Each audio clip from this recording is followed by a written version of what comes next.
जो महात्मा गांधी जी हैं, उनका जन्म हुआ था 2 अक्टूबर 1869 को पोरबंदर, जो कि गुजरात में है। जबकि जो श्री लाल बहादुर शास्त्री हैं, जो कि हमारे दूसरे प्रधानमंत्री रहे, उनका जन्म हुआ था 2 अक्टूबर 1904 को उत्तर प्रदेश के वाराणसी के पास एक गांव है मुगलसराय, वहां इनका जन्म हुआ था। अब आपने क्योंकि गांधी जी के बारे में सुन लिया है, तो मैं आपको थोड़ा सा श्री लाल बहादुर शास्त्री जी के बारे में कुछ बताऊंगी। लाल बहादुर शास्त्री जी का जन्म जो हुआ था, वो एक आर्थिक जो परिवार था उनका बहुत अच्छा नहीं था, उनकी आर्थिक स्थिति। उनके पिता श्री शारदा प्रसाद श्रीवास्तव एक शिक्षक थे और शिक्षा के क्षेत्र में उस टाइम इतनी उन्नति नहीं थी, तो इसलिए उनकी आर्थिक जो स्थिति बहुत अच्छी नहीं थी। और जो हमारे प्रधानमंत्री थे, उनका बचपन बहुत ही आर्थिक संकट में गुजरा।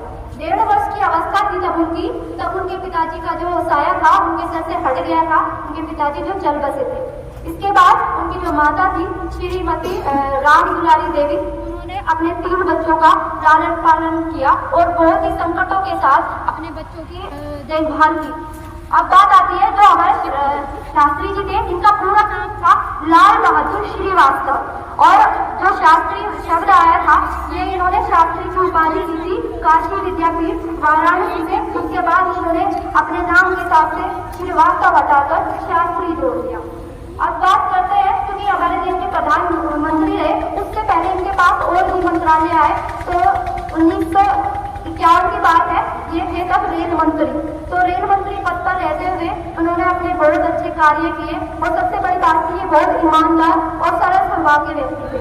और हमें अपने महापुरुषों से बहुत ही प्रेरणा लेनी चाहिए, क्योंकि आज के जमाने में हम लोग दिखावे में जीते हैं। तो एक इनके छोटा सा एक पता है इनके जीवन का, वो मैं आपसे शेयर करती हूँ। जब ये रेल मंत्री थे, तो एक बार की बात है, इनको कहीं जाना था और ये आए, इनका क्योंकि बनारस इनके पास पड़ता था, जो कि रेलवे स्टेशन काफी बड़ा था, तो इनको जाना था।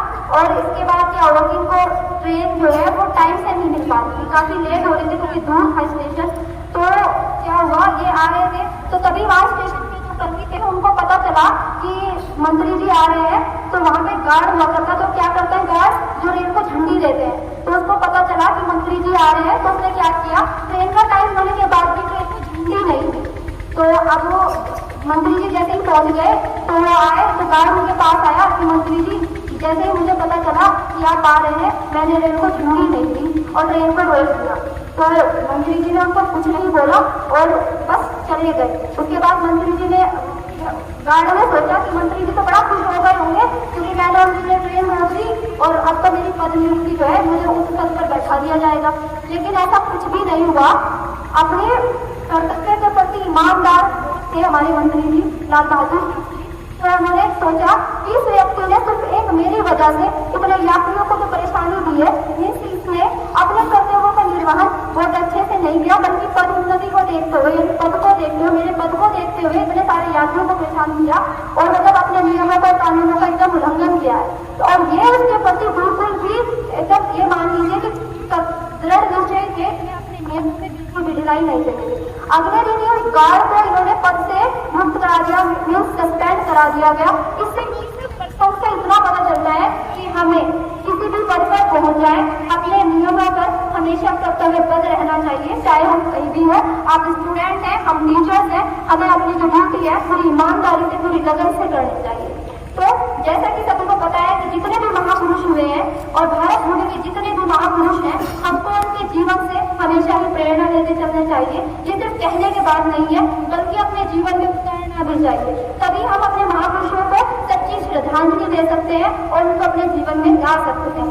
ठीक है, तो अपने इन शब्दों के साथ मैं विराम देती हूँ और अपने दोनों महापुरुषों को सच्ची श्रद्धांजलि देती हूँ। धन्यवाद।